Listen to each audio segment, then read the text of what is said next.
www.sciencev.co.ke, or you can find us on mobile. The numbers are scrolling on your screen. Now, to start it off, we started off with the start of the Kcse. It is all systems go as Kcse examinations begin today, and the nationwide 2025 Kenya Certificate of Secondary Education begins today. The Kenya National Examination Council said that all preparations are set to ensure a transparent process after conducting rehearsals earlier on Friday. And the candidates will start with orals for French, German, Arabic, and Kenyan Sign Language. Now, practical exams will begin on Wednesday to Friday, October 31st. Now, NEC Chief Executive Officer David Njengere said the 996,078 students will be undertaking the exam. Another 1,298,089 learners will sit for the Kenya Primary School Education Assessment Kcse. Exams are set to commence next week, while 1,130,669 will sit for the Kenya Junior School Education Assessment Kcse. And NEC CEO Njengere further noted that storage containers have been increased from 617 used last year to 642 to ease distribution of examination material. Now, meanwhile, Education Cabinet Secretary Julius Ogamba has asserted that lawful action will be taken on those found engaging in examination malpractices. And away from that story, now to global petition launched to free missing Kenyan activists abducted in Uganda. And Amnesty International, the Law Society of Kenya, and Vocal Africa have launched a global petition urging Uganda's President Yoweri Museveni to immediately and unconditionally release Kenyan human rights defenders Bob Njagi and Nick Oyo. Now, the two were abducted in Kampala 20 days ago, and their whereabouts remain unknown. A habeas corpus application filed in Uganda has since stalled, with the state now expected to explain on Wednesday why almost 3 weeks later the two have not been produced in court as ordered by Justice Simon Peter Kinobe. These are some of the details from that story. Now we haven't gotten any positive response from Uganda. What we are hearing from them is that they are denying that they don't have them in Uganda. Yet a high witness who was with them witnessed them being abducted by people who have military uniform. The case had been postponed to tomorrow 8 a.m.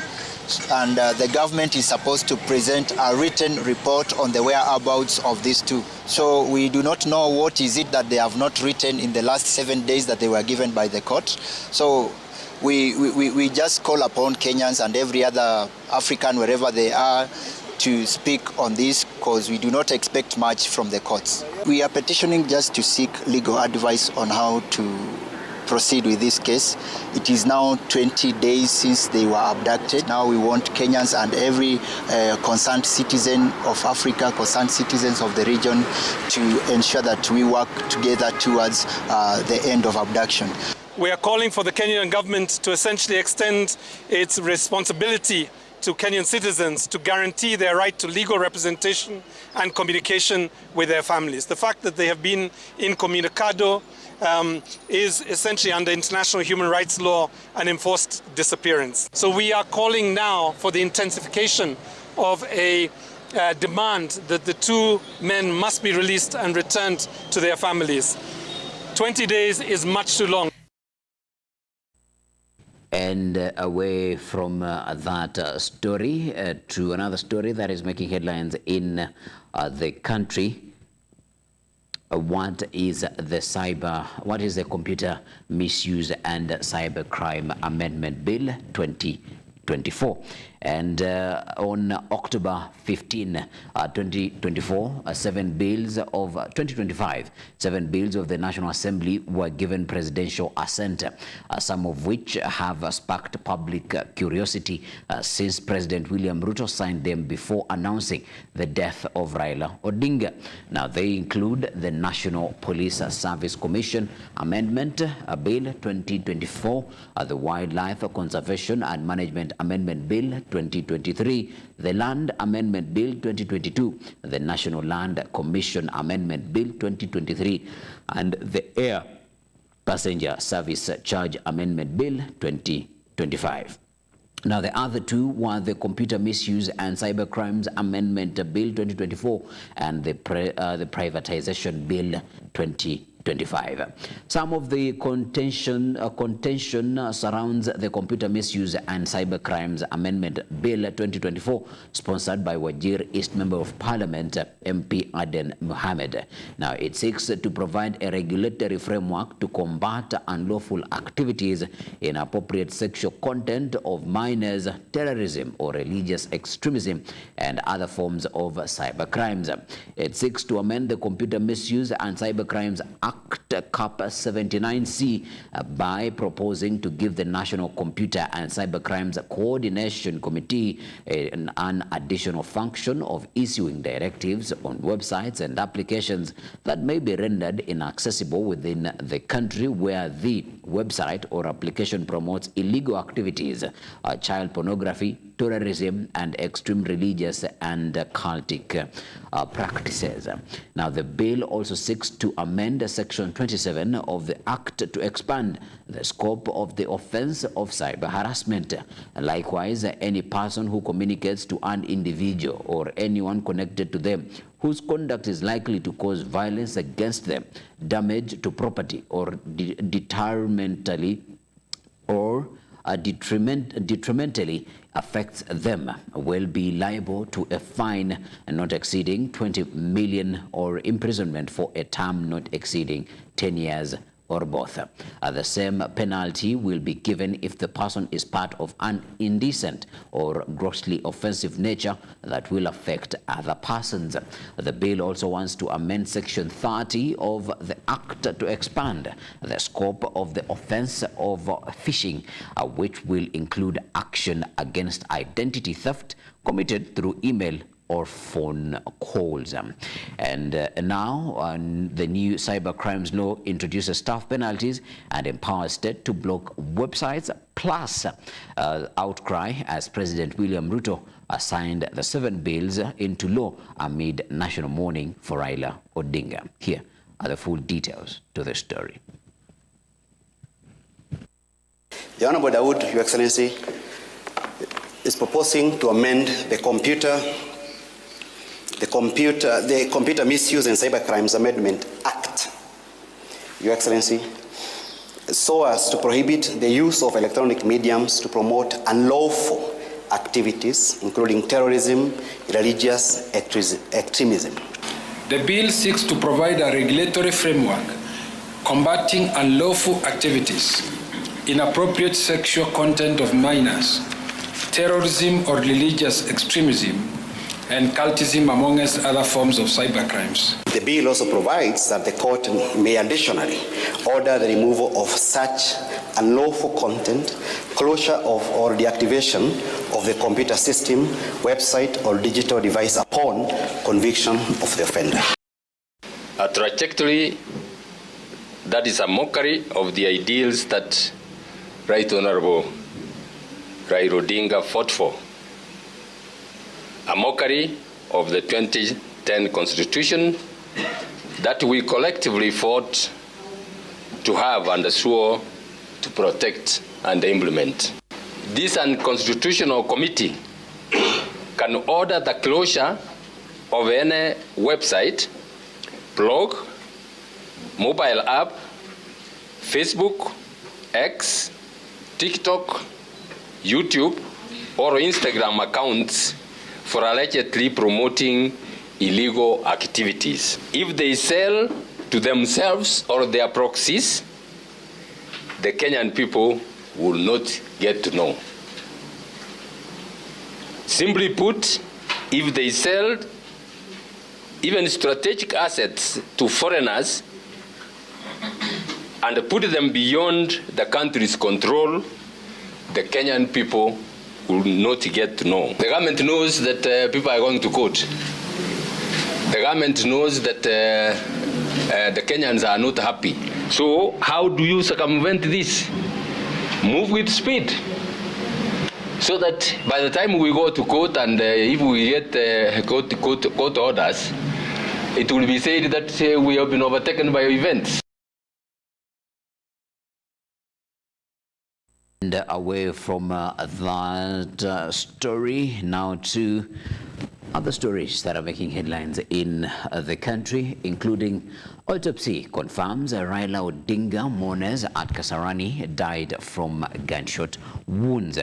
And autopsies on the bodies of the victims who died at Kasarani and Nyayo stadiums during public viewing of the late Raila Odinga's body last week have confirmed that those who died at Kasarani succumbed to gunshot wounds.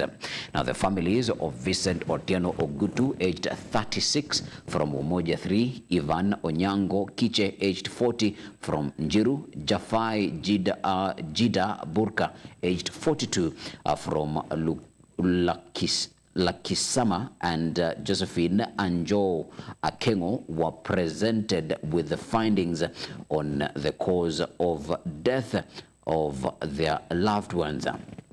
And bullets recovered from the bodies of Evans Kcse and Vincent Otieno Ogutu have been handed over to the Independent Police Oversight Agency for further forensic analysis, while one unidentified body remains at City Mortuary. And families are now demanding justice and answers on what transpired at Kasarani and Nyayo. Here are the full details to the story. 3 males and 2 females, young adults. On 2 of them, I have found gunshot wounds, penetrating gunshot wounds to the head, with, of course, severe damage to the brain. On a 3rd victim of gunshot, it was penetrating through the chest and through the abdomen with attendant injuries to both the chest and abdominal organs. Well, a third victim, this one was from Nyayo station that was brought here. This lady died of features of what we call asphyxia, and this is due to suffocation. It seems whoever shot Vincent had a motive, because that was not accidental. Ni kitu yenye alikuwa aim na alikuwa target kumshoot kwa roho, na alikuwa anajua akifanya hivyo definitely atammaliza. So that's a question I really want answered. Why did this person shoot Vincent on the chest and on the left chest, directly targeting the heart? Naomba tu justice, tafadhali. Ni uchungu sana. Tunataka compensation ya ku make sure that hiyo watu livelihood yao wanapata haki yao. Clearly, we have a problem in this country where police officers, particularly elite police officers, shoot to kill, as has been said many times by those in authority. And away from that harrowing report, to over 42 lecturers indicted paid half salaries for participating in strike. Now, there appears to be no end in sight for the lecturers' strike, as the Dons say they are willing to stay out of class until the end of the year. The striking lecturers say they would wait for the court ruling set for December 11. This comes as lecturers at the Technical University of Kenya began their own protest after the institution issued interdiction letters to more than 40 members of the academic staff for participating in the ongoing national strike. As protest songs continue to echo across campuses, lecturers' hall in public universities remained deserted for the 34th. For 34 days straight. Now, the fate of higher education continues to hang in the balance after lecturers and workers unions UASU and KUSU maintained that they will not resume teaching until the government releases the remaining 7.9 billion pay increment agreed upon in the 2019-2021 CBA. Here are the full details to the story.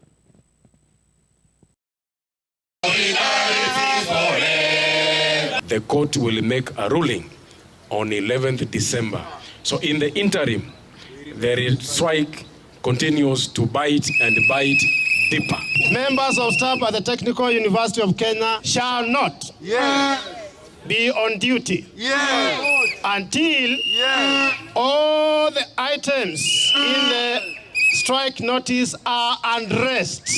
You signed a return to work formula with us on the 19th of March. To pay gross salaries, you lied to us. They always wait until when we have given a strike notice. That is when they now wake up from slumber and start threatening members of staff. The people we are demanding our rights from are harassing us by locking us out of a public institution. And if you are so efficient in interdicting, why will you not be efficient in paying our full salary? Still watching Science Breakfast with me, Alan Hubbard, and the sign language interpreter is JB Water. These are the stories that are making headlines in the dailies, and we started off with the Standard this morning, and out with the freedoms is a headlining story in the Standard. Now, midnight lows. 4 hours after Raila Odinga's death, President Ruto signed 8 controversial bills into law. Measures critics say betray the very freedom Raila spent his life defending. Them is the new cyber crimes. I'll take that again. 4 hours after Raila Odinga's death, President Ruto signed 8 controversial bills into law. Measures critics say betray the very freedoms Raila spent his life defending. Among them is the new Cybercrimes Act, which, while tightening safeguards against online fraud and harassment, hides vague clauses that could muzzle free speech and silence dissent. Former Chief Justice David Maraga has condemned the move as a mockery of Raila's legacy and announced plans to challenge the laws in court.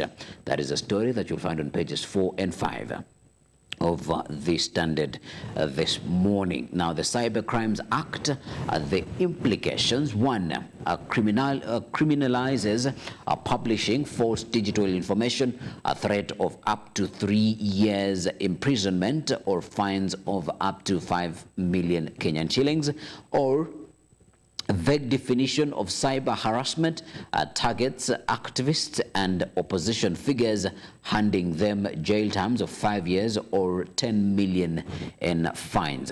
3, state agencies can block websites or online content without court approval, enabling shutdowns of critical media and voices of dissent. And 4, allows police to demand user data from service providers, raising concerns over political spying and privacy violations. And 5, its vague wording and possible retroactive enforcement of the law creates a fear, leading to censorship and self-censorship online. And this was signed on October 15. Hours before announcing the death of former Prime Minister Raila Odinga, Ruto signed the bills into law, causing suspicion of his timing of the decision. That is a story that you're going to be reading extensively in the Standard this morning. Out from the Standard, now to the Daily Nation. What did Raila say? And factional wars within the Orange Democratic Movement have intensified, with rivals clashing on the political direction decreed by party leader Raila Odinga, who died last Wednesday.